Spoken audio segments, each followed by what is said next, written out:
Good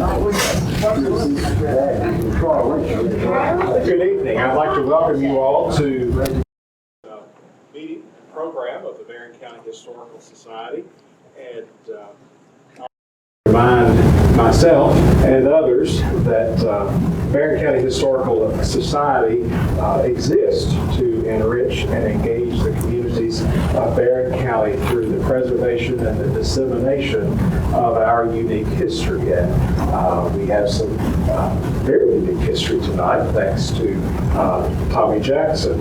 A couple of things that I want to also mention is special thanks to the South Central Kentucky Cultural Center for allowing us to meet in this facility. It's wonderful to have two organizations that work together so well, and it's a nice partnership to do that. And it makes me think, as a person who has been president of both organizations years ago, how we work to envision things like programs here in the Cultural Center and the community coming in and using these spaces to celebrate our history. One thing that I do want to point out also is that next Saturday, November 6th, the Cultural Center, the Edmund Rogers chapter of the DAR and the Historical Society will be co-hosting a genealogy seminar here. It begins at 11 o'clock and runs until 1 o'clock. It's free, it's open to the public, and you will learn a lot about using the internet to do genealogical research and to enhance research that you may already have. That same day is the annual Barren County Veterans Association Veterans Day Parade. And so we'll have some veterans coming in and out.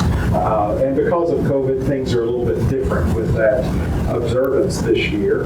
But we're certainly glad to welcome them and be able to participate in that.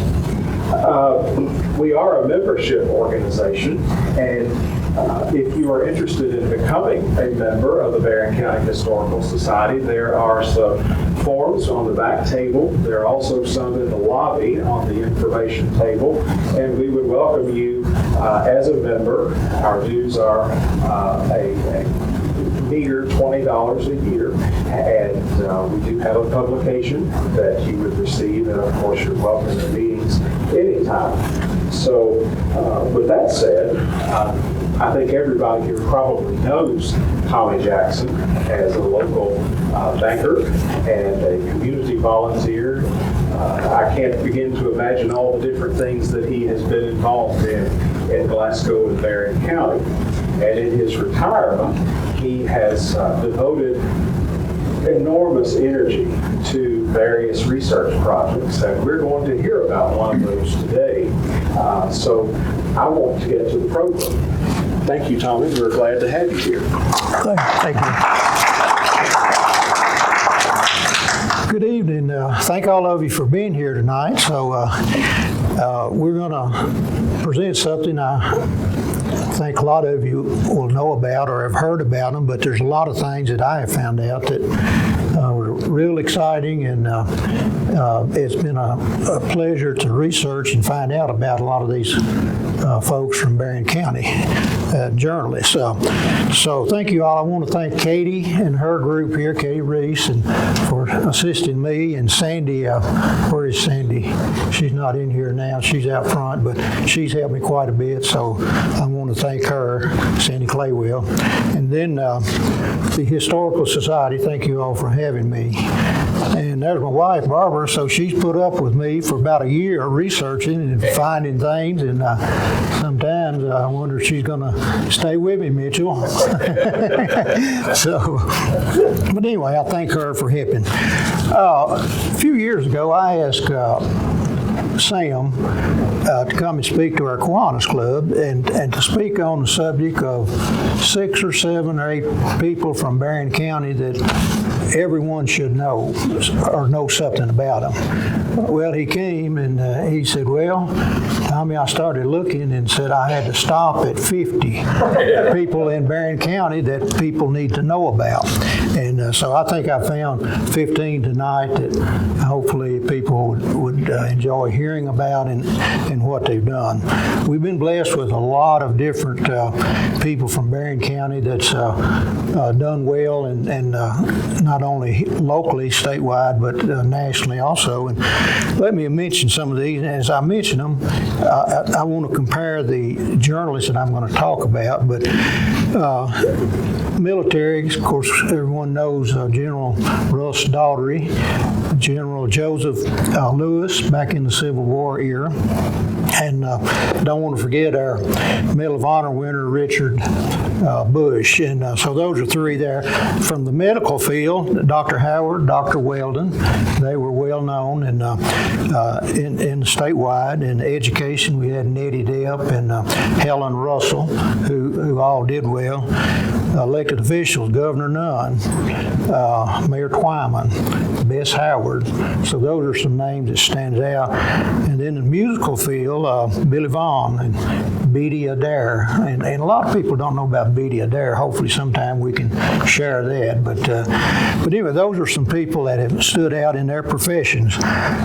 But you look at the journalists, that's usually a small group. There's not a lot of journalists around.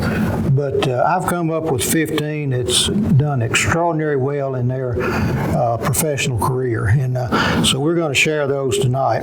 And let me tell you about some of the things that they have accomplished. All of them have achieved so much and have been recognized. We're going to talk tonight about 4 individuals who has been awarded the Pulitzer Prizes, and that's amazing, I think.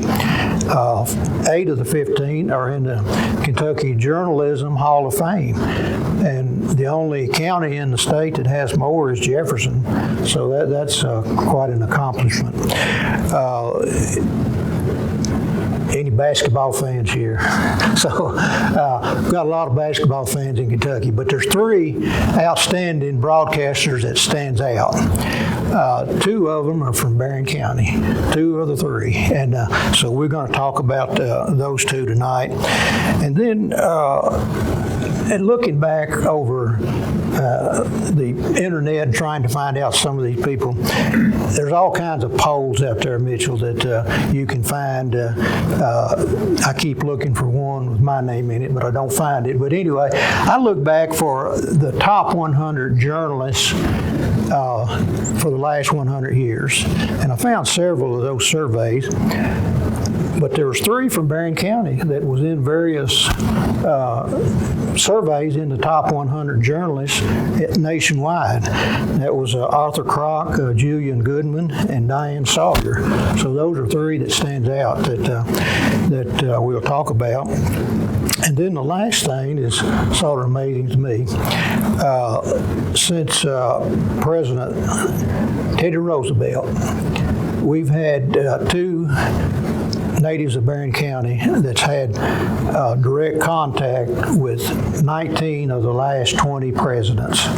Arthur Kroc, he personally knew or interviewed 11 presidents, and then Bill Luster has had the executive privilege to be in the White House, Air Force One, and to enter or take pictures of 8 presidents. So I think that's an amazing fact to have 2 journalists from Barren County to have contact with presidents. So those are the ones we want to talk about, the 15 journalists and 3 newspapers that we'll talk about tonight. Now, as we go along, if anyone might have a question, hold your hand up. We'll entertain that question at that time, unless it gets a little out of hand. If we're having a question every minute or 2, we might stop, but we'll have question and answers at the end. On the back table back there, if anyone wants to get a hard copy of this, it's about a 40-page report that I have. We won't cover all that tonight, but there'll be some things in there that we won't cover. If you might want a copy of this, if you'll leave us your email and telephone number back there, and I'll email it to you in the the past, we've had several people that wanted that. So anyway, we'll get that to you. Okay, let's look at some of our journalists that we want to talk about. And okay, this is something new. Aaron has set me up here, so hopefully I can operate this. Okay, thank you. Okay, how many knows the name of Eugene Newman? Sam does. That's what I thought. Now, Eugene Newman is the first, I think, noted journalist from Barren County. And some of you may know him as Savoyer. Anybody ever heard of that name? He's written a book, 2 books actually, In the Pennyrile of Old Kentucky by Savoyer. That was his pen name. That's what he went by. And by the way, this book is available in the bookstore here if you might have some interest in it. But it talks about what happened in northern Barren County back in the 1840s, 50s, 60s. So it's really interesting to read it. I don't think there's any names in there that I recognize, but I'm not hardly that old yet. But anyway, he was born in 1845 in Barren County at that time, in a place called Chicken Bristle. Everybody's heard of Chicken Bristle? It's now in Metcalfe County, and I'll tell you just in a moment about that. But he was born in Barren County. Metcalfe County came into being in 1860. So Chicken Bristle was converted over to Metcalfe County at that time. His father owned a grocery store up near Chicken Bristle, and when he became an adult, he was a farmer, a teacher, deputy sheriff for a period of time, and also an attorney. And he practiced law basically in Edmonton for 3 years. And then he got into the newspaper business. The Glasgow Weekly Times had an office in Edmonton, and he started working for the Glasgow Weekly Times at that time, and worked for a couple of years with them, and he liked it. So he was next employed with a newspaper in Bowling Green as editor. He went down there and stayed about a year, and then he went to Mississippi and stayed about a year down there as editor in Macon, Mississippi. My youngest son, Mark, he lives in Starkville, and Macon is only 20 miles away, and he knew the newspaper person there today, and he's talked to him, and he had heard talk of this guy, but he didn't know anything about him. So sort of coincidence that that far away you could find someone that had heard of him. But anyway, he came back and started working for the Courier Journal in about 1880 in Louisville. Stayed there 5 years, and then Courier Journal had a bureau in Washington, D.C. He went over there and started writing articles. Primarily, he wrote columns, and he was so good that a lot of the newspapers up and down the coast used his columns. So he was quite known over there. And I'm going to read what some of his peers had to say about him. He is known as a great political writer, praised by his contemporaries for keenness of mind, his understanding of people, and his versatility of writing. So he was quite a writer. He was a journalist for 50 years.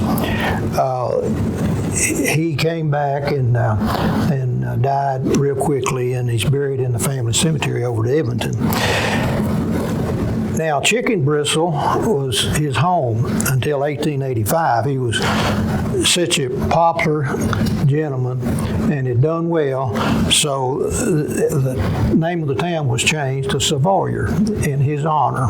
So today, when we go up to Savoyer, which used to be Chicken Bristle area, and this sign is up there, and it tells about him and what he has done. But he was probably the first noted journalist that we've had in Barren County.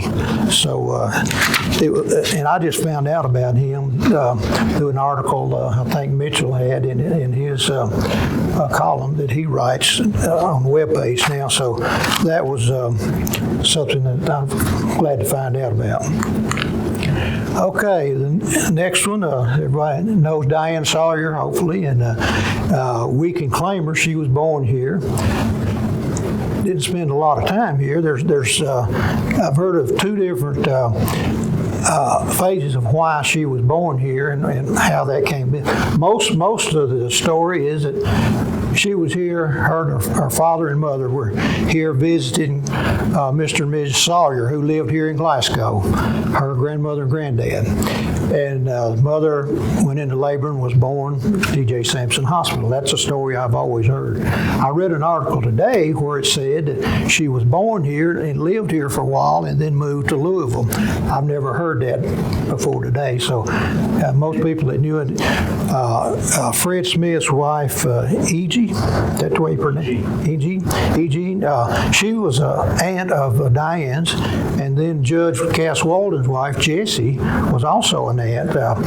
They were sisters to Judge E.P. Sawyer, and they were from the Beaumont area out in Metcalfe County. And so they moved or went to Louisville, and she was born here by just being in town visiting Grandma and Grandpa, supposedly.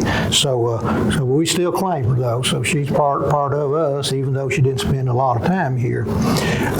Years went by. She came back to family reunions here quite often, and understand talking to some of her relatives. It's been about 25 years when the brothers and sisters, Miss Smith and Miss Walden, when they passed away, then they stopped having family reunions. But she's one of us. She was in newspaper in Seneca High School. That's where she graduated in 1963. She was editor of the high school newspaper. And she went on to become Junior Miss of America. She was selected as that, and she actually held that crown for 3 years. So she traveled all over the United States, and she says in her documents that she's written that she learned a lot, learned how to get up in front of a crowd and speak, and that helped her in her later career. After college, she came back to Louisville, worked at a television station there as a radio, or as a weathercaster. So she worked there a short time, didn't like it, wanted to go to Washington, like a lot of people do. Why would you want to go to Washington, Jesse Reed, today? I wouldn't either, but back then she wanted to go to Washington. So she did, and she got on real quickly with the staff of President Nixon.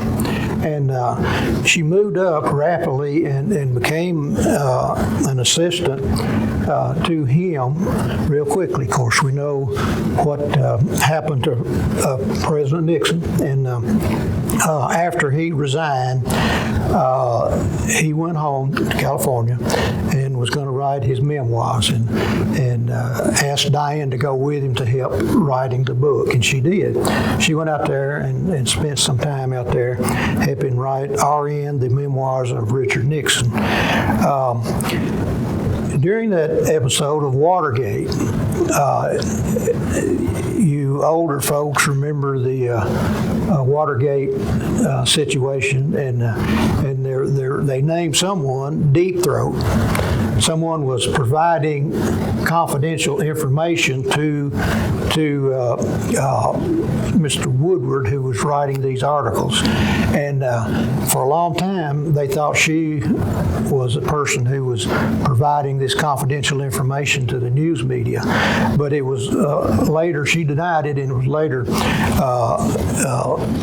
told who it was an FBI agent named Mark Felt who was providing the information. So she got rid of that name real quickly, and came back, went to work for CBS television in 1978.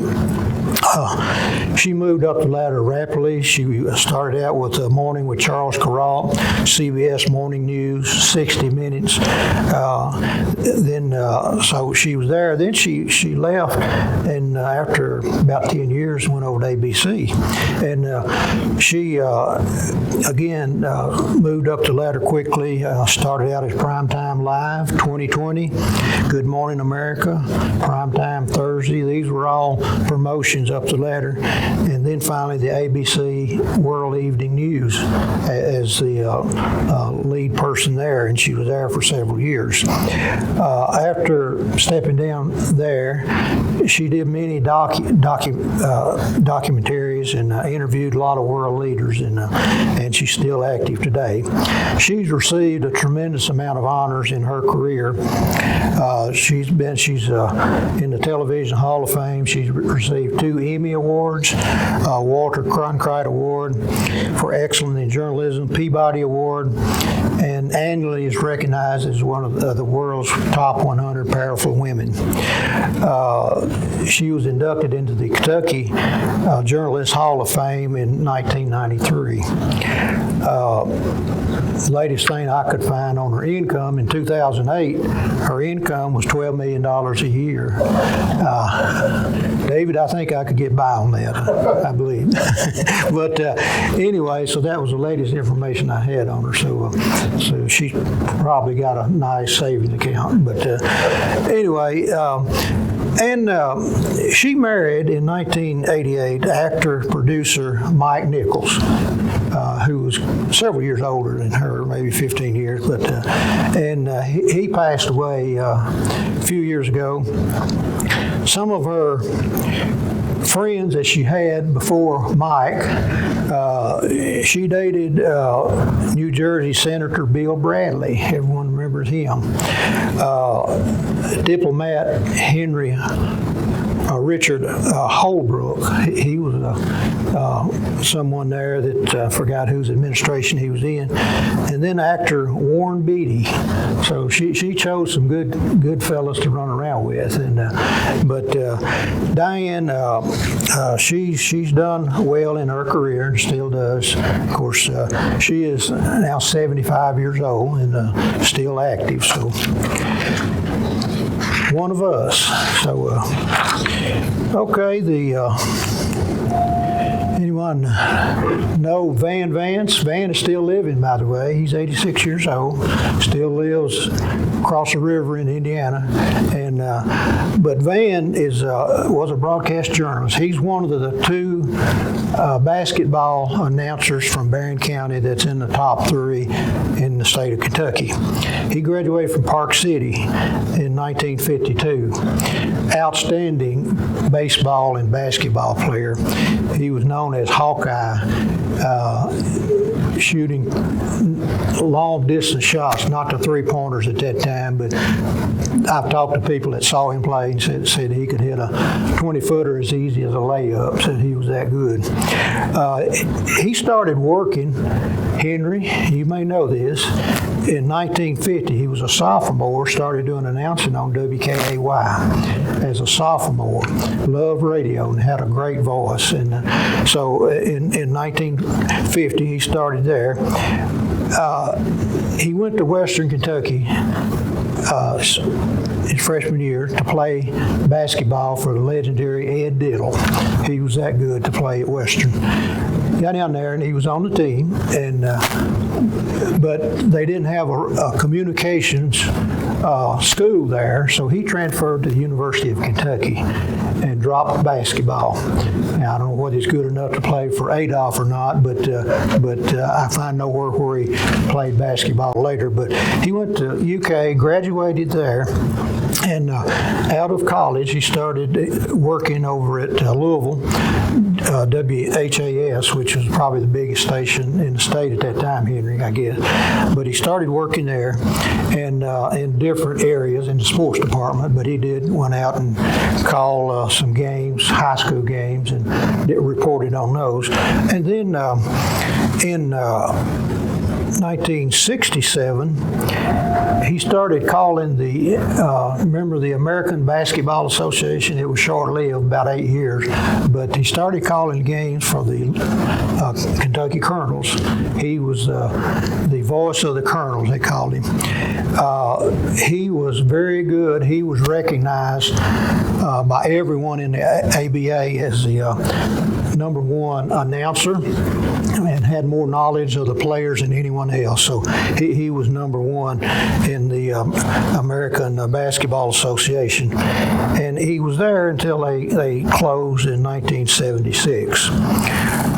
In 1976 also, he was promoted to the voice of the Cardinals, calling both their basketball and football games. And he stayed there as the voice of the Cardinals until 1999, 23 years. And I can remember some of his games. I listened to UK mostly, but occasionally listened to Louisville. But he was a great announcer and did a wonderful job. He retired in 1999 after 49 years in radio and quite a career. He has broadcast many Sweet 16 tournaments, boys Kentucky high school tournaments. He's broadcast over 40 Kentucky Derbies in his career. He's also called play-by-play of 3 NCAA Final Fours. So he has done quite well, and those weren't necessarily Louisville games. That was when the NCAA called him to announce the other teams. So he did that. And reading his biography, he says of the things he's done, the most important and rewarding for him, for 15 years, he taped articles for Newsweek and Sports Illustrated for the American Printing House of the Blind. And he did that for 15 years, and he said he got more out of that than anything he did in the radio booth. So he was very proud of that accomplishment. Van has been inducted in the Kentucky Athletic Hall of Fame, Kentucky Microphone Hall of Fame, and the Kentucky Journalism Hall of Fame in 2009. He's also was inducted into the first class of the Barren County Distinguished Alumni in 2007. So he was in the first group that Barren County High School recognized as being a distinguished alumni. He's one of the 3. There's our next guy from Barren County was in the top 3, Wes Strader.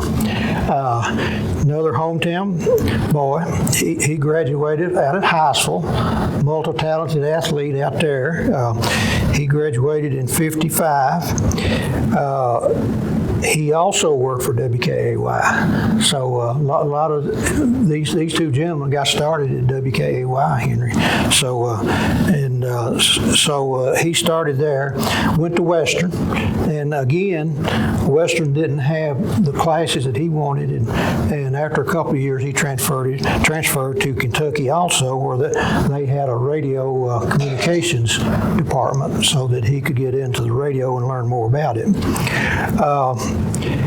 Wes retired in 2017 and unfortunately passed away the next year.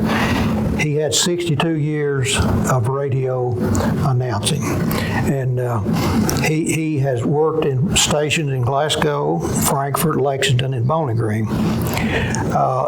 In 1964, he became the voice of the Hilltoppers, and he stayed there until 2000. So he was 36 years as the voice of the Hilltoppers, and which is quite an accomplishment and certainly a long time. And he has called 49 Kentucky high school championships, boys Sweet 16s. So he was there for 49 years calling those games. Wes has also been inducted into the Kentucky Athletic Hall of Fame, Kentucky Broadcasters Association Hall of Fame, and in 2014 into the Kentucky Journalism Hall of Fame. there's a banner hanging up in E.A. Diddle Arena in the rafters recognizing Wes, and he's the only non-athlete to have a banner there that's recognizing him. I don't think I told you, but these Hall of Fames that I'm talking about, the journalism, there's only 249 that's been recognized, and 8 of them are from Barren County, so that's another accomplishment we can be proud of here in Barren County.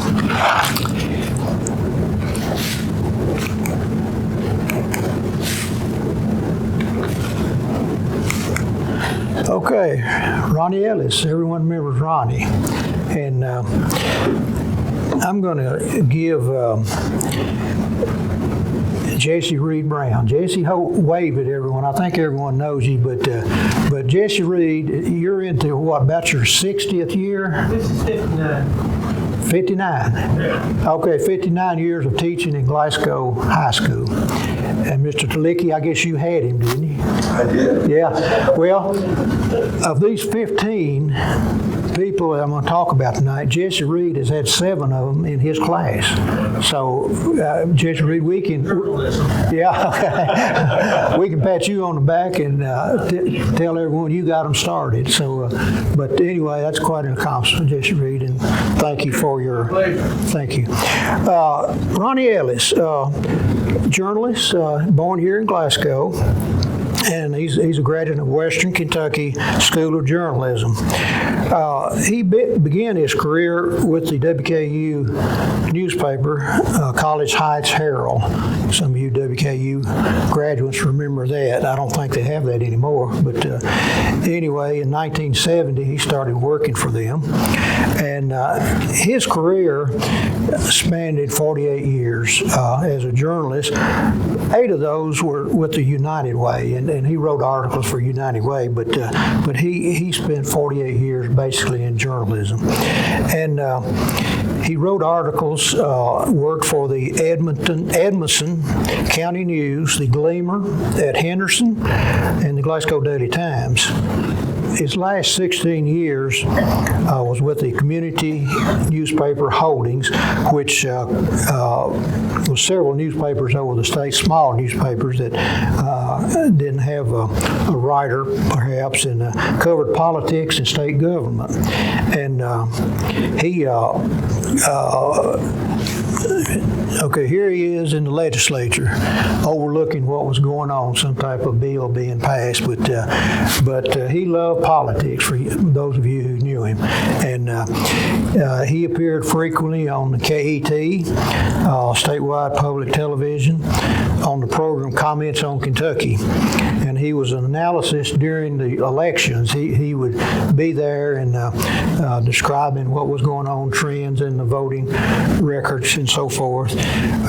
He was inducted into the Kentucky Journalism Hall of Fame in 2020, and that induction happened 10 days after he passed away. He knew about it, but he didn't get to attend the induction, and but he has been inducted. He also has received the College Heights Herald Award for outstanding contributions to journalism at WKU.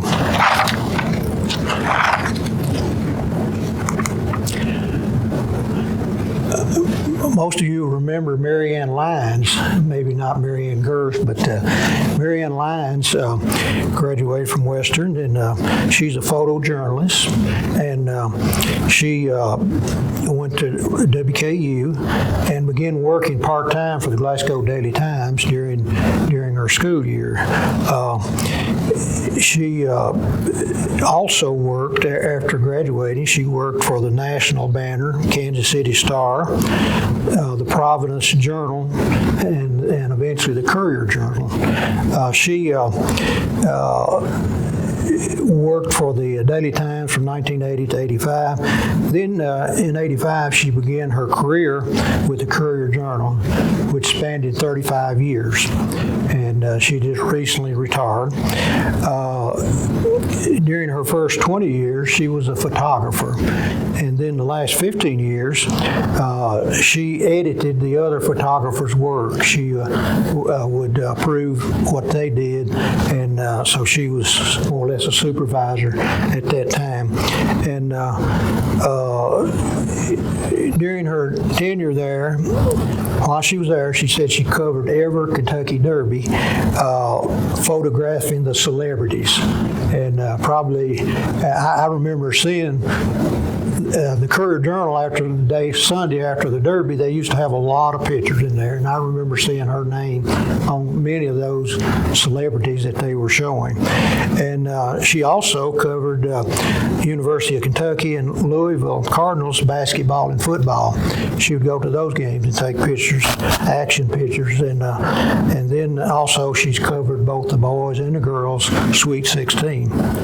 So she's done something that and I've talked to her, that she loves. She said, I wouldn't have done anything else in my career. I love being a photographer. Mary Ann and her cohorts, fellow staff members of the Courier-Journal, had been awarded 2 Pulitzer Prizes. In 1989, they were awarded the prize for the local reporting covering the Carrollton, Kentucky bus crash. And then again in 2020, the Pulitzer Prize for breaking news regarding covering Kentucky Governor Matt Bevin in granting pardons, and that was a big deal. So they did some articles there and took pictures, and so they were awarded with Pulitzer Prize for those 2 items. Mary Ann said the highlight of her career was going to Dubai World Cup horse race in 1998 and covering that. She said that was quite an experience, and she says the most fulfilling times was working with her best friend, Bill Luster. So she and Bill were a team. You know, they were here in Glasgow, and then they went on to Louisville to be with the Courier-Journal. So by the way, her husband is still a writer for the Courier-Journal, and his name slips me. Larry, you know Joe Girth. John? Joe. Joe Girth. So he still writes for the Courier-Journal. Anyone know this next guy? Sam Terry. Sam certainly is a journalist and historian, among other names that we could call him that he's done well in. Anything that Sam does, he doesn't do it halfway, Mitchell. He's going to do it 110%. So in journalism, he's had varied roles in local and state journalism. From 2011 to 2018, he served as the managing editor of the Job Publishing, and more specifically, the Barren County Progress. He also served as a contributing writer and editor of the other 5 other newspapers owned by Job Publishing. During his time at Job Publishing, he earned many awards for articles that he had written. The Kentucky Press Association recognized him with 6 awards for the best editorial during his tenure. 3 honors awards for the best investigative news story, and many other awards and honors, including the prestigious award, Best Weekly Column. So that's what he has done from a journalism standpoint. After leaving Job in 2018, Sam was a researcher and author of the first year of the Kentucky Humanities Council program, Think History, broadcast daily on the Eastern Kentucky University Public Radio station. He's authored stories of Our American Story, a syndicated radio program heard around the United States on the podcast called Uncommon History of the South. Beginning in 2018, Sam became a daily co-commentator with a fellow by the name of Henry Royce. Anyone know Henry Royce here? And a quite popular program, the archives. And how many of you here listen to the archive every day? I talk to a lot of people that listen to that. It's very entertaining and very with what you put into it. And but the history that we got out there is priceless. And it talks about the last century news from yesteryear in Glasgow and Barren County. And then Sam graduated from Transylvania and is recognized an authority not only on local history but state history as well. So, Sam, thank you for your contributions. Carol Nicely. He's the only gentleman tonight or lady that we'll talk about is not born in Barren County. Carol was born in Virginia, and this is he and Evelyn. He's a civic leader, journalist, philanthropist. In 1957, he came to Glasgow as president, editor, and publisher of the Glasgow Daily Times. While here, he would eventually acquire 8 other newspapers in Kentucky and northern Tennessee, and under the name of Associated Publications. And after 40 years as journalist, he sold his newspaper holdings and went into politics, I guess you could describe him. But he served in state government under 3 governors. Governor Julian Carroll, Martha Lane College, and Wallace Wilkerson as Secretary of State, Secretary of the Kentucky Commerce Cabinet, and Commerce Commissioner. During his tenure there, he was instrumental in bringing the Corvette plant to Bowling Green, and very much involved in developing the Toyota plant in Georgetown. He was involved deeply in both of those, and so we can thank Carol Nicely for that, bringing those two great employers to Kentucky. He served many years on the WKU Board of Regents, several as the vice chair. He and his wife Evelyn established the Nicely Endowment to WKU in the amount of $1 million to fund the Institute of Economic Development and Public Service, to establish the Nicely Professionalship in Leadership Studies, and create the Nicely Endowment. The Carol Nicely Conference Center at WKU is named in his honor. So Mr. Nicely, in his career here, did quite well, and a very good corporate citizen and servant for Glasgow and Barren County. Okay, Allison Gardner Martin. We know her as Allison Gardner, but she's married to a gentleman named Martin. She was a broadcast journalist in her early career. She's the daughter, most of you know, of Judge Woody Gardner, in the past Sandra Gardner. She graduated from the top journalism school in the United States, the Northwestern University's Medill School of Journalism. That's the #1 school that most people think, and so she graduated from there. Her career began with WBKO in Bowling Green as an anchor down there, and she worked there a couple of years and moved to Louisville to be with WLKV, and was a general assignment reporter there and a fill-in anchor. She stayed there a few years, and then she went to work for the Louisville mayor, Jerry Aberson, and she was on his staff as Deputy Communications Director, and stayed there several years, and then she joined the administration. 3 years after that, she joined the administration of Attorney General Jack Conway, and was the chief of staff for him and the communications director for 8 years. So she was with the mayor of Louisville and then the Attorney General of Kentucky for 11 years. A lot of history there, and a lot of work she put in. In 2016, she left Jack Conway's office and became the Chief Communication Officer of the Jefferson County School System, which was the 27th largest in the nation. She stayed there a few years, and then she got into the corporate world. She joined GE Appliances in Louisville 2018 as Director of Employee Communications.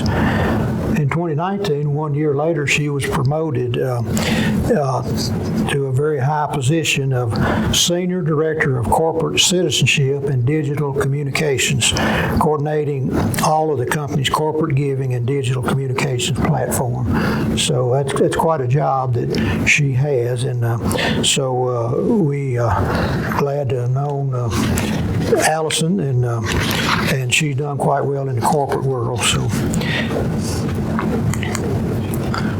Okay, Patrick Whitty, another photojournalist.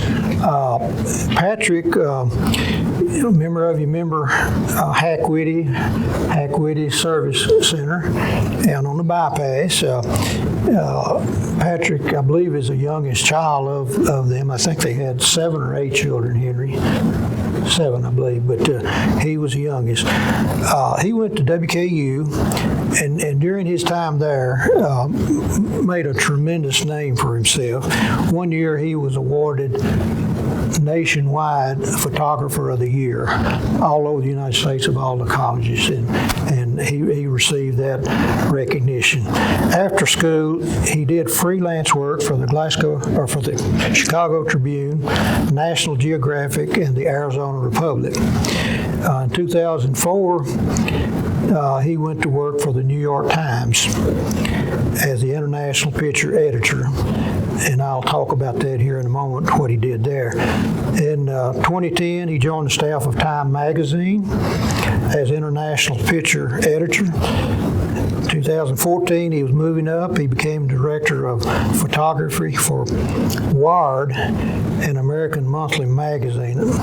Anybody familiar with Wired? I don't know Larry, so but I don't know anything about that. But he was there, and then in 2018, he went out on his own as freelancing as a photographer, producer, and editor on different things.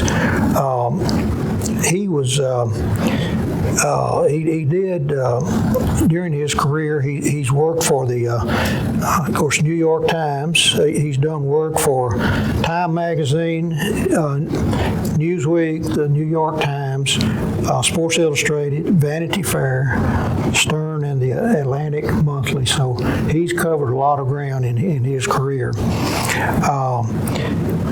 He was also awarded the World Press Photo of the Year on one of his photography work, and I'm not sure what that picture was. I hadn't been able to find out. Whitty's or Patrick's photos from 9/11. Does anybody remember that picture? It was all over the world, and that was one of the leading pictures that was taken during the 9/11 event. And then several of his, I know he's tried to find out who these people are, and last time I knew he had come up with about 8 names on that picture that he's run down and found out who they were. But anyway, that's quite a picture, and he has several of his work pictures in the permanent exhibit of the National September 11th Memorial and Museum there in New York. So if you go to New York and if you go to the museum, look for Patrick's work. He has several pictures there that he has taken.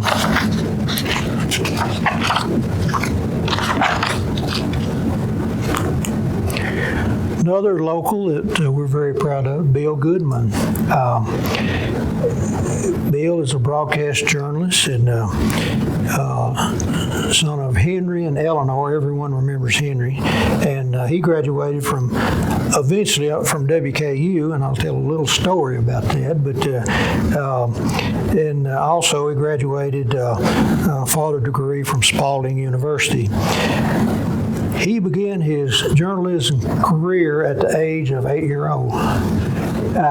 He and his cousins, Charlie and Bobby, and they probably terrorized Norris Court more than they wrote articles, Henry.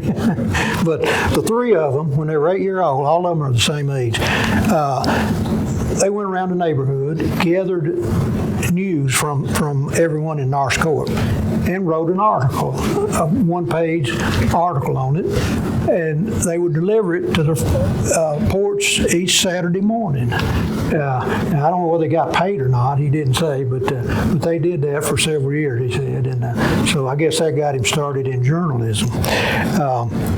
But anyway, he began after he graduated, or after he was in college, and he started to work for WKCT in Bowling Green radio station, and he was making a little money and he liked it, so he was thinking he was going to drop out of college. So, but he liked journalism, liked radio, and liked writing. So his uncle found out about it, Uncle Julian Goodman, who we'll talk about later. So Bill says Uncle Julian called him and said, "You get back in school, finish your degree, and then you take off where you want to go." But he said because of the urging of Uncle Julian, he went back and finished college. So, but he's had quite a career. After graduating, he went to work for WLAC TV in Nashville in 1970. During his tenure there, he worked with a couple of people you're going to know. Chris Clark. Everybody remember Chris Clark? Great television. Also worked while he was there with Oprah Winfrey. She was in Nashville. He worked with her. And then he was on the news beat out in Nashville with a fellow by the name of Al Gore. So he could probably tell a lot of experience on what he did there with Al and Oprah during his career there. Probably could write a book. And but anyway, he stayed there 10 years. Eventually being promoted to the news director at WLAC. So he was the director of all the news. In 1980, he left the station and went to a large market station in Houston, Texas. And he stayed down there for about 6 years. And then he came back to Glasgow to assist his father, Henry, in the family business, the Goodman Candy Company. And he stayed down there several years, and before I forget it, he has written a book called Beans, Biscuit, Family, Friends, My Life Story. If do any of you have that? Several of you, but it's real interesting to read, and there'll be names in there that you would know, and what his life has been, on what he's done, mountain climbing, just different things, and I'll talk about that here in a minute. But it's real interesting to be able to see what he's done. But he has written that book. He, after coming back and working with his dad, Henry, and at some point in about 1997, the business was sold. Mr. Goodman had passed away, and he went to work for the Kentucky Educational Television, KET, and immediately began a couple of programs there. One was Kentucky Tonight, which would invite two guests, usually with the opposite point of view, and they would get in a debate, and it was a good program to watch, if any of you remember that. But he had some good guests on there and some pretty hot topics at times. But anyway, he started that program, and then and that included governors, senators, representatives, and he says here just ordinary Kentuckians. So he had a wide range of guests there. And he also, in election, he covered the election, always had that program there. And then he started two others, the book club, KET, and one-on-one interview. And so in 2017, after several years there, he went to work as Chief Executive Officer of the Kentucky Humane Council. And so he's been with them now about 4 years. The book that he wrote, he's very proud of that, and rightfully so. And so if you don't have it, you might want to pick up one.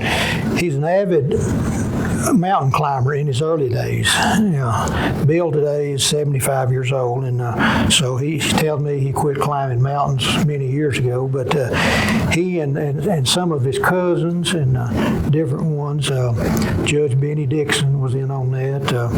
Dr. Dickinson was in on it. There was about 8 or 10 of them that climb mountains. The two that he's conquered is Mount Rainier and Mount Whitley, each over 14,000 feet.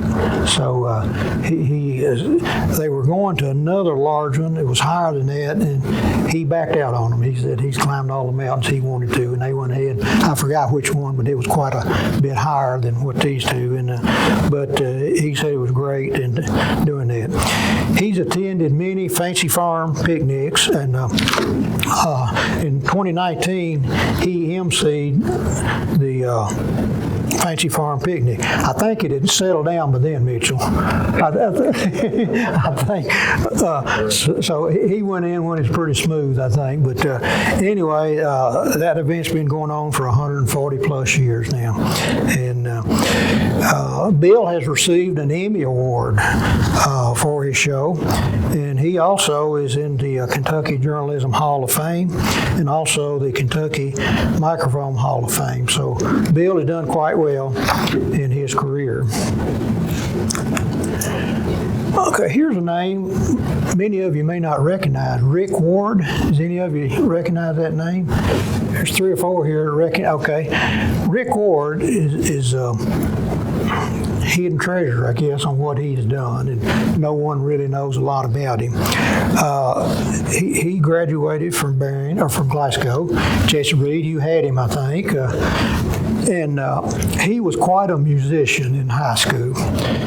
It's what he wanted to do professionally, be a musician. When he got out, he started working for a group by the name of the Kendalls. If any of you remember the Kendalls, that was a father-daughter duo from Nashville. They had several #1 hits, and he went to work for them. Worked with them for several years. He also worked in the band of Randy Travis and Ronnie McDowell. So he's had some big entertainers that he's worked with. And he traveled with them for many years, and he appeared many times on the Grand Ole Opry, Hee Haw, all of you remember Hee Haw, and Austin City Limits, and the National Sound. So he's been around and done quite a bit, and somewhere down the line he got married to Lori. And they had a mutual agreement that he was going to come off the road. He wasn't going to be on the road anymore. He was going to settle down, so he tells me. So he settled down, trying to figure out what am I going to do now. So he went to school, and actually he went to UK and went to Western, and he wound up in Nashville, and he graduated from Middle Tennessee State University School of Journalism. So he went over there and graduated with a degree. He went to work for WSM TV as an assistant producer there for a few years, and in 1994 he moved to CNN in Atlanta as an entry-level position. He loved CNN, and he he was willing to sacrifice to start out down there. So he moved up the ladder quickly. He was promoted to writer, producer, executive producer, supervising producer, and currently he is the network supervising producer / executive producer. He's been there 27 years. He told me, he said, I call what's going to be the news, and he says, and tell them you got 2 minutes to describe what's going on. So he's big time. He's the behind the scenes guy that has done well, and not a lot of people recognize the name. He's interviewed several people through the station down there. Vice President Cheney, Secretary of State's Madeleine Albright, Colin Powell, and said the most favorable interview he's ever done was with the Dalai Lama.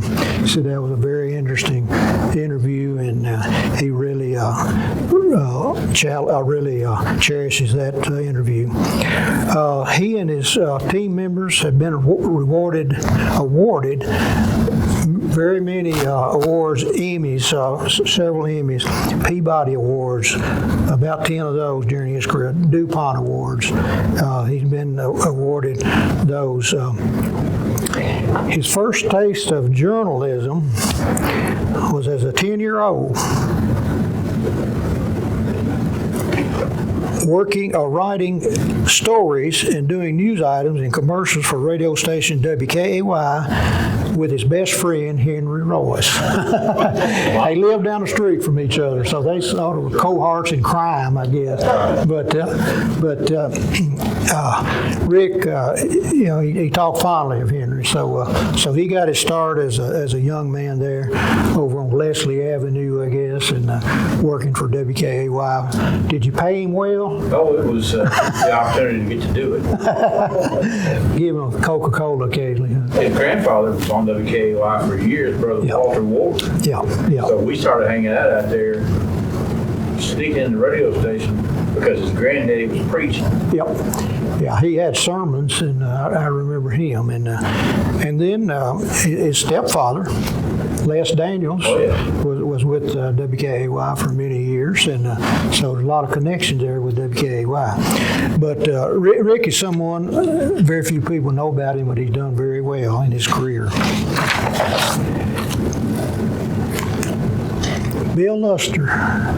All of us know Bill, and he, of course, photojournalist. He's worked for the Daily Times, and then began working for the Courier Journal, and spent 42 and a half years with them. He retired in 2011, but his work has been in the National Geographic, Time, Fortune, Sports Illustrated, Newsweek, Life, National Geographic Traveler, New York Times Magazine. He's covered it all. He has covered 26 Kentucky Derbies, and when you saw those pictures, his name was always on there with some really good pictures. And he's also covered many World Series, Super Bowls, the Olympics, and many national political conventions. So Bill has been to about everything of events like that, and has done well.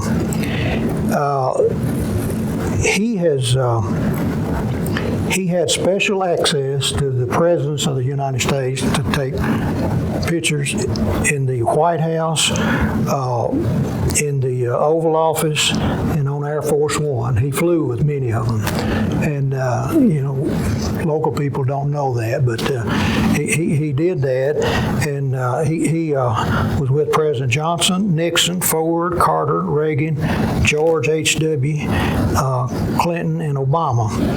I don't know how he missed Junior Bush, but he missed him somewhere. But so there is 8 presidents that he covered, along with Arthur Kroc, who covered 11 presidents that had that 19 or so presidents since Teddy Roosevelt that they've covered. journalists from Barren County. Bill has been awarded 2 Pulitzer Prizes. In 1976, he was a featured photographer for coverage of the busing in Louisville, in the Louisville schools. And in 1989, shared Pulitzer with Mary Ann for the Carrollton, Kentucky bus crash. He received a Pulitzer for coverage of that. He has served as a national president of the Press Photographers Association. He's also a 5-time winner of the Kentucky Photographer of the Year, International Clarion Award in Environment Reporting on issues involving acid rain in Europe, which was a big deal. He's received many awards, and as he said, he graduated from Western Kentucky. He was awarded the Visual Journalist of the Year, and he was inducted into the Kentucky Journalism Hall of Fame in 2012. So Bill is someone that we're quite proud of here in Glasgow. There's some of his work. Okay, Julian Goodman.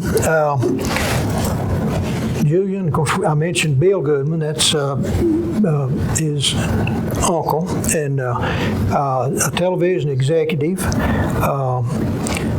Father and mother lived here, Charles. And a side note, I'll tell you about the Goodman family.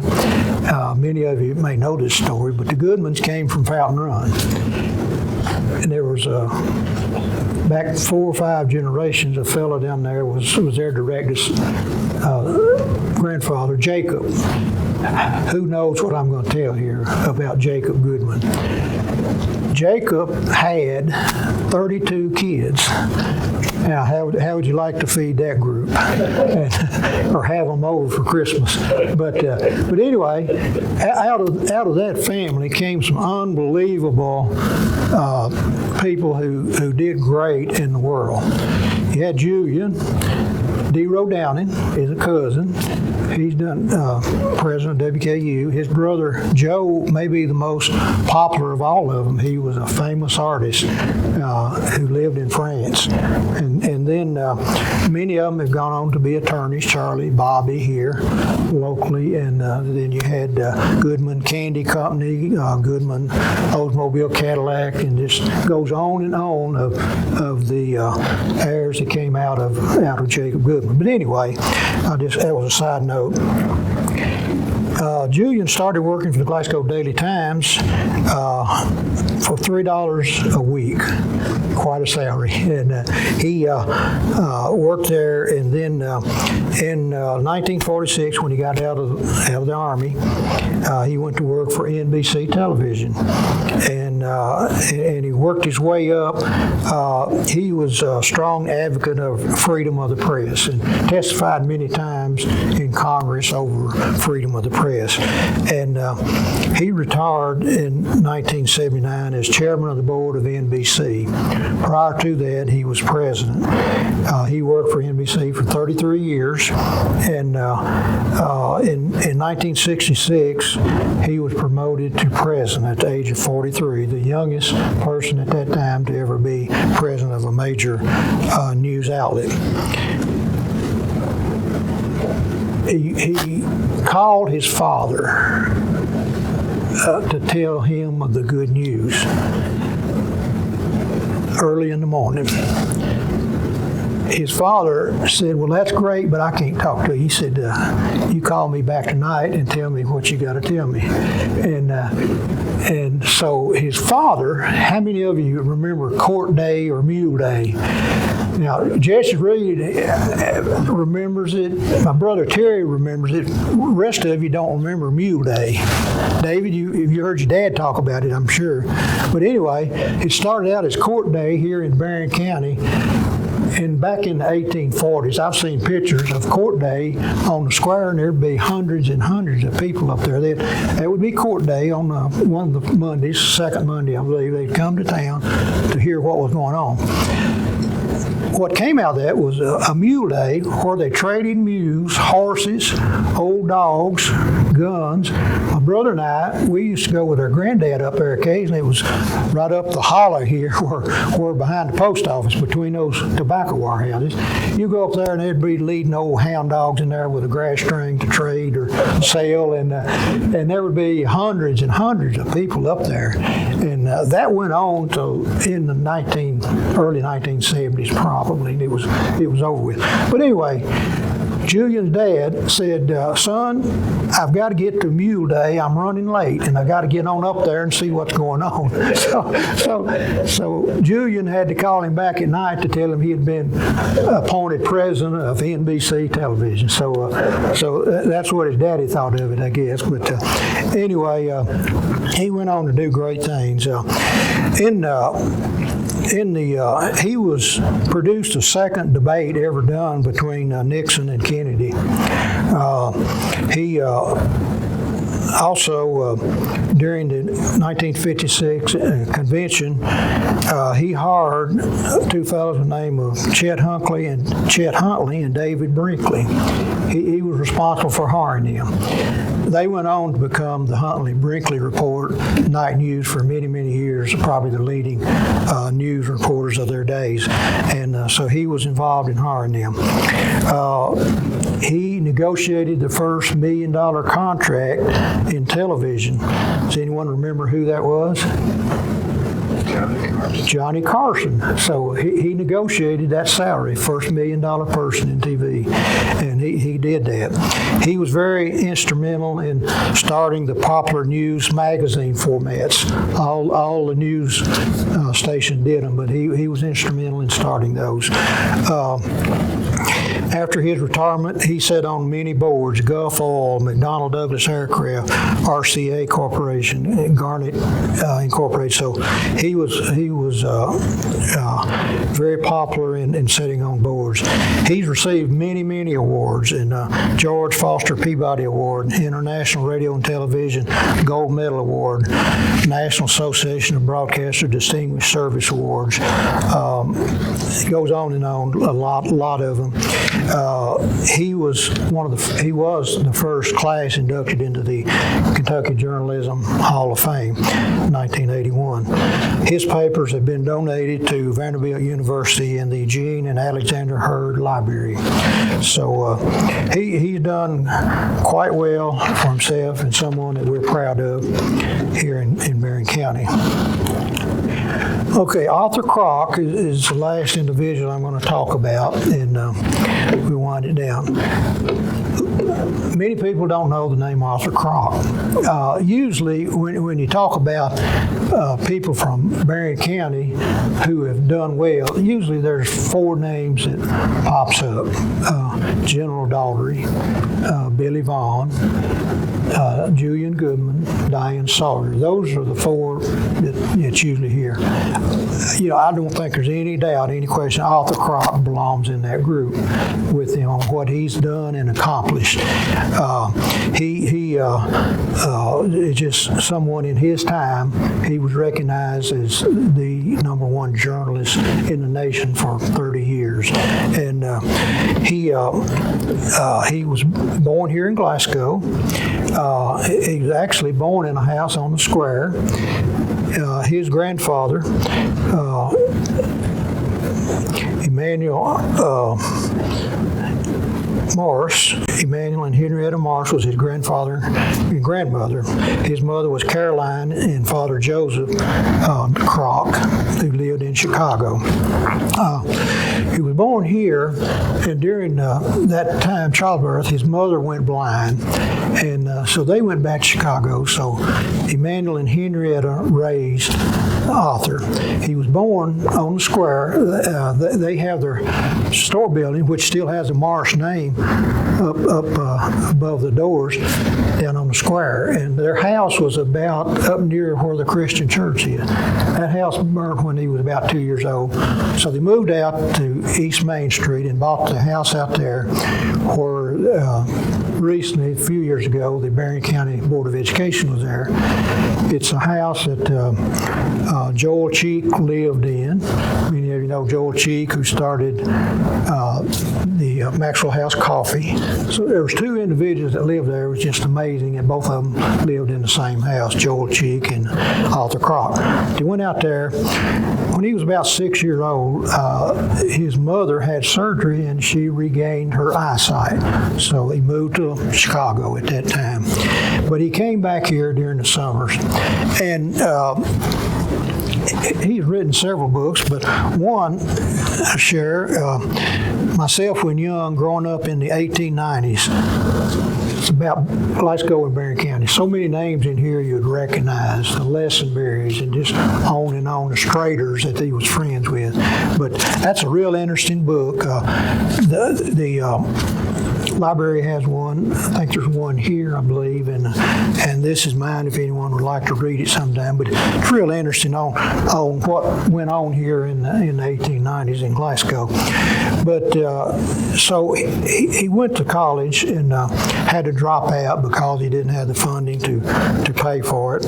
And then he went to a smaller college and worked his way through.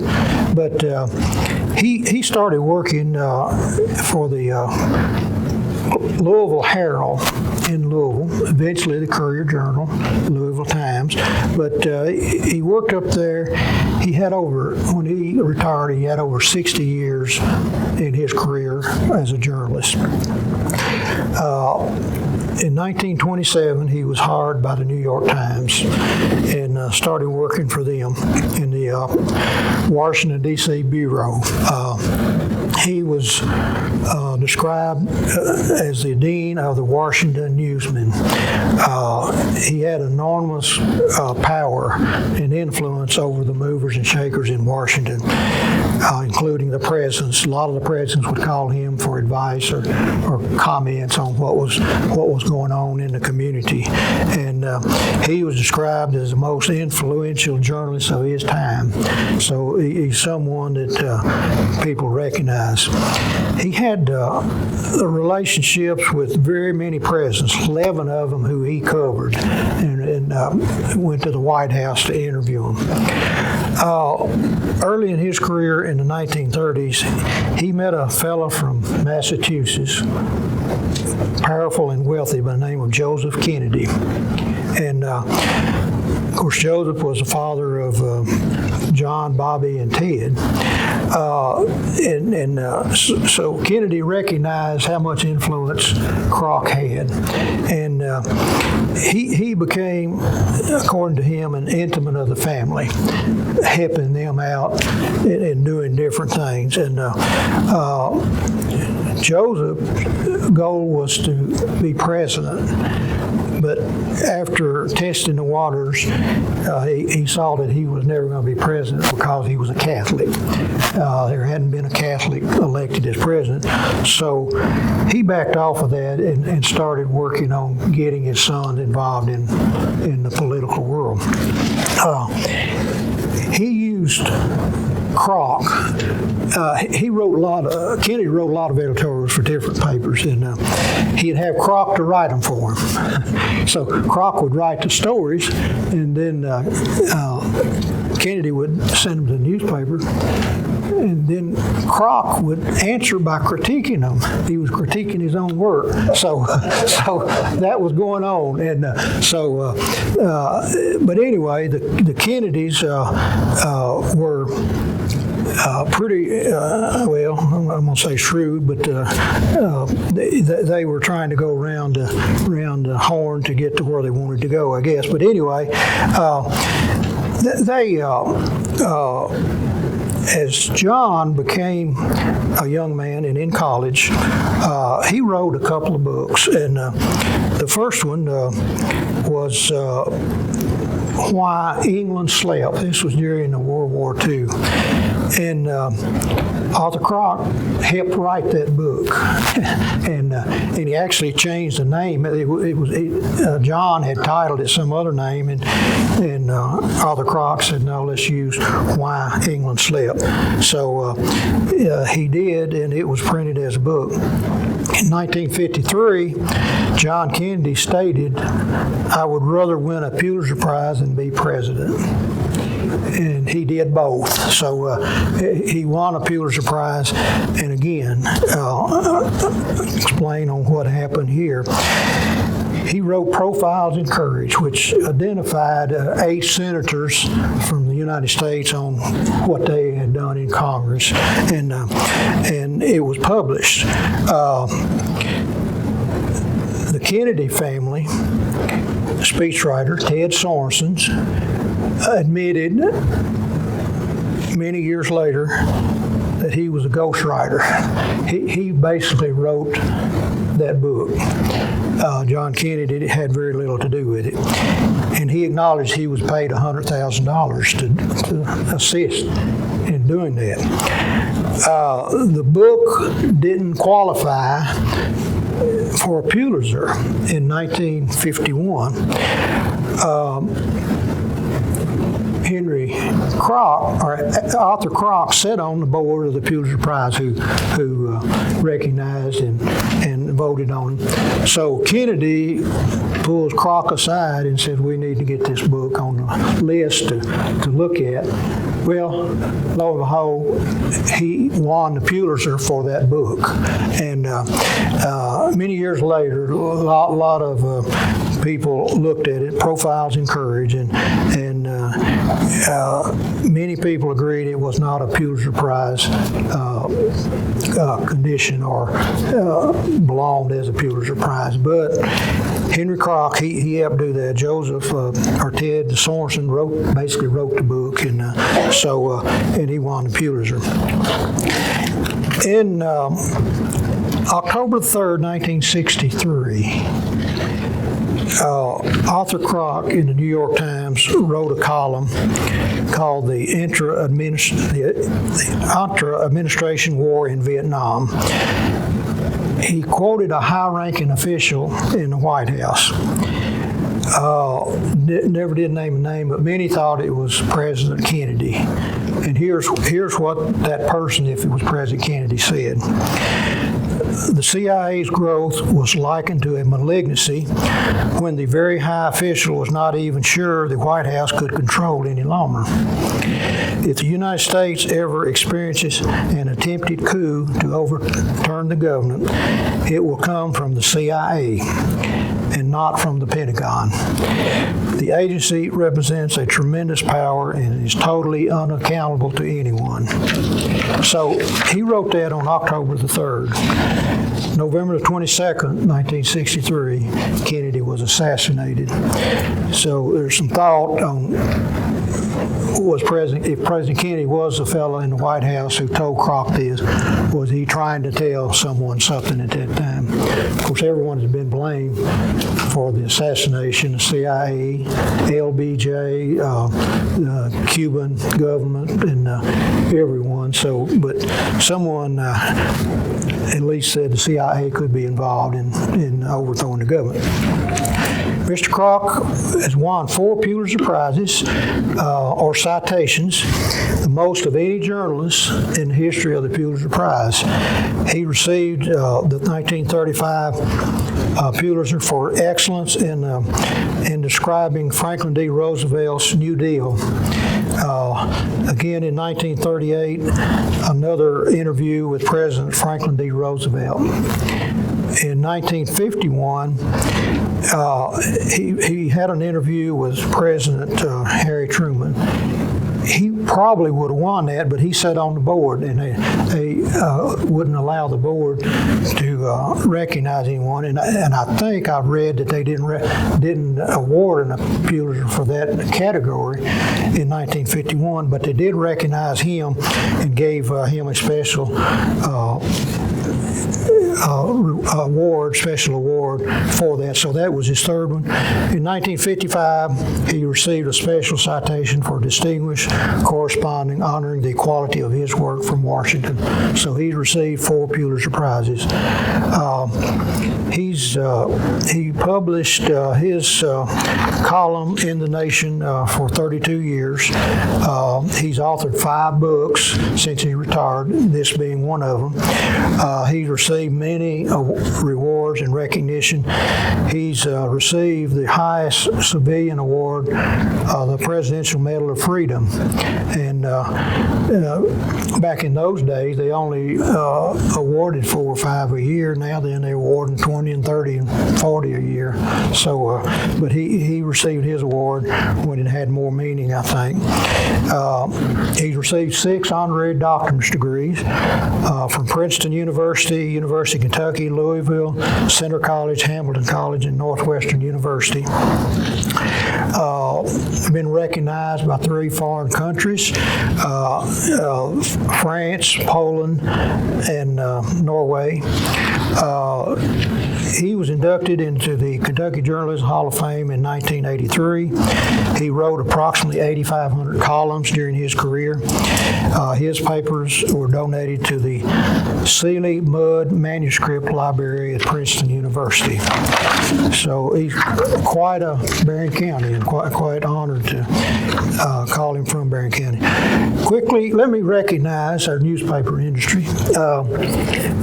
Newspaper industry had a rich tradition in Glasgow, Barren County, and there's been over 40 newspapers that started here in Glasgow. Many of them didn't last, but for a month or two, and so. The Patriot was the first newspaper in Glasgow in 1814, started by 2 fellows by the name of Iredale and Taylor. It was a weekly newspaper, and you could get it, Larry, for $2 a year. Quite a bargain. So anyway, that was the first newspaper. The Glasgow Daily Times, or Glasgow, it's been called many times, the Glasgow Times, the Weekly Times, I believe, and a lot of different names. But it started in 1865. And then the ownership changed hands several times, but eventually in 1900, the Richardson family, a lot of you remember the Richardson family here, they bought the Times, and J.M. Richardson, who was a United States congressman, he purchased the newspaper and became the editor. He was editor until 1914, and turned it over upon his death, and then it was turned over to his son, Joe Richardson, and he ran it until 1952. The Richardsons were interrelated to a fellow named of E.W. Kilgore and Dr. John Woods, the previous owners.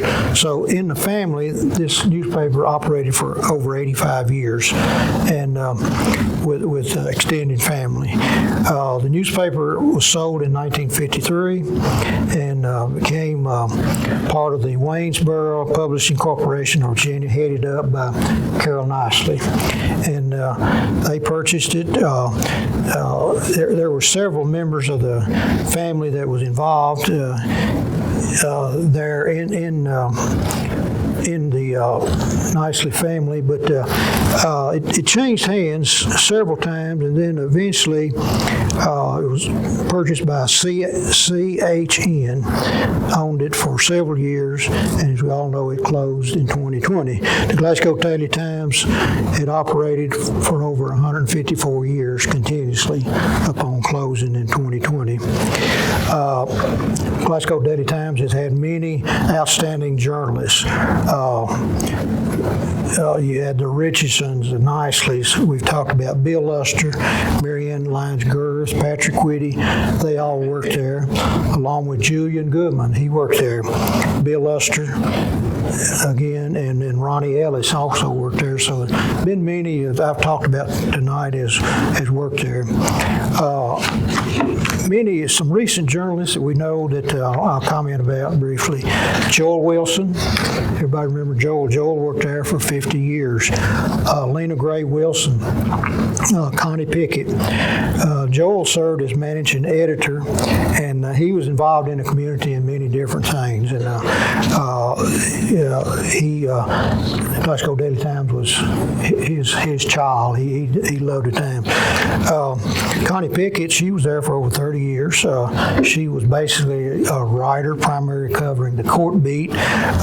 She was involved in the community and BNPW and different things, the Chamber of Commerce. And then Lena Gray Wilson was a representative from Barren County, and she handled the editorial page and the editorial editor, and she did that for several years, and she served on many boards and commissions throughout her tenure, and she's someone that was very active in the community. Another contributor, I don't think I've got a picture of this. Yeah, there was Arthur Crock with John Kennedy, and don't know who the other gentleman was.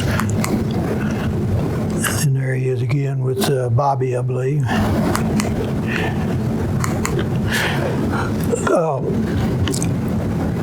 There was a fellow named Nehemiah Metter. He wrote articles for the Daily Times in the 1860s and 70s. He reported from the Roseville community. Nehemiah was a large farm owner out there.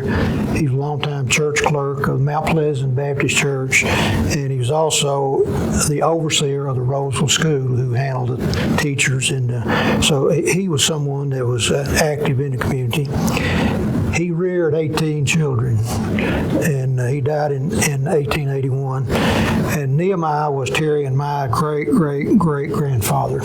So he was someone that, and we've been cleaning up the old family cemetery all year. It's about killed Terry and me, so we finally got it where we can see the stones out there now. But then the Glasgow Republican, it started in 1892, and it was purchased by the Jones family, William Jones Sr. in 1901, and it remained in the family until 1967 when it was sold to the Glasgow Publishing Corporation. Members of the Jones family with their 66 years of service was William Jones Sr., William Jones Jr., William Betty Jones, Martha Bell Jones Rutledge, and Donald Rutledge. The newspaper office was twice destroyed by fire, but they rebuilt and started again. William Jones Sr., he was a three-time member of the Kentucky State Senate. He was another politician, and he was editor until 1934 when his son William H. Jones became editor, and published it until 1959 when he died. William Jr. was quite a fellow. He served in the World War I and also in the Mexican conflict prior to World War I. At the age of 32, he was appointed Kentucky Adjutant General, the youngest ever in the United States. And he established the Boy Scout group here in Glasgow in 1912, only 2 years after the Boy Scouts were founded. He went up there,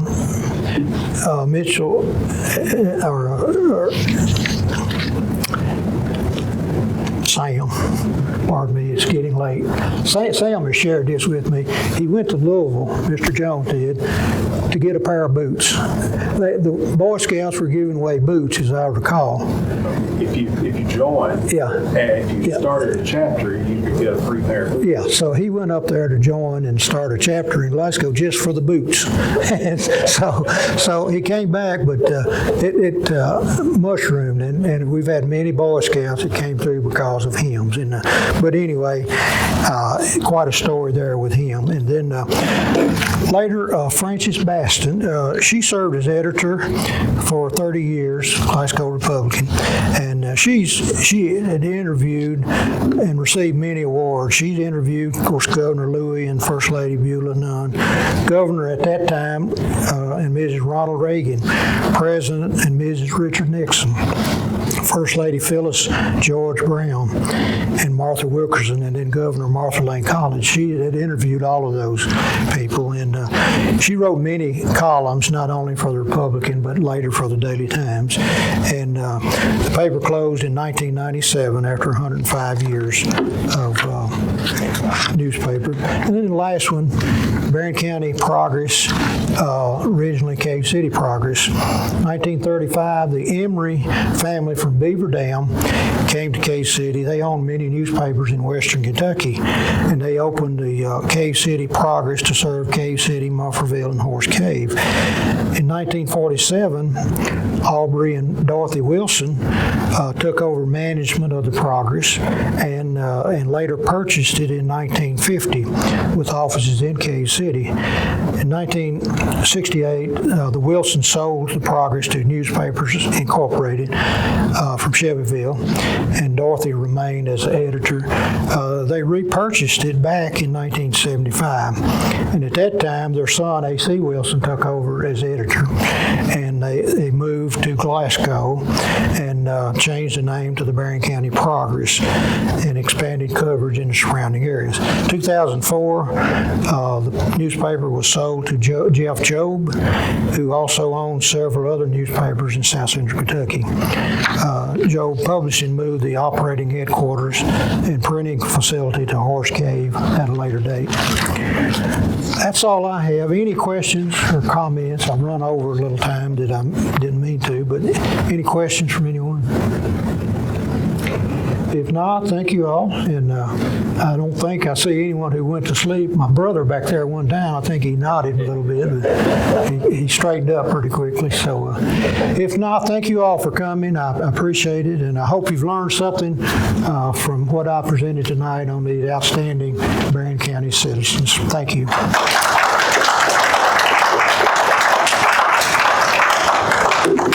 All right. Thank you, Tommy. Yes. We always appreciate hearing from you. We all learned something.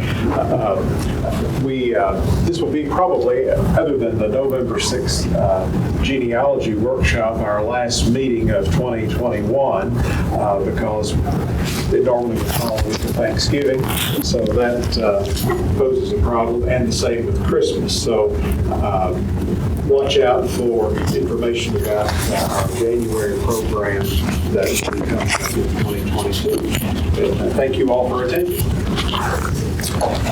Oh, thank you. You feel a lot of hope.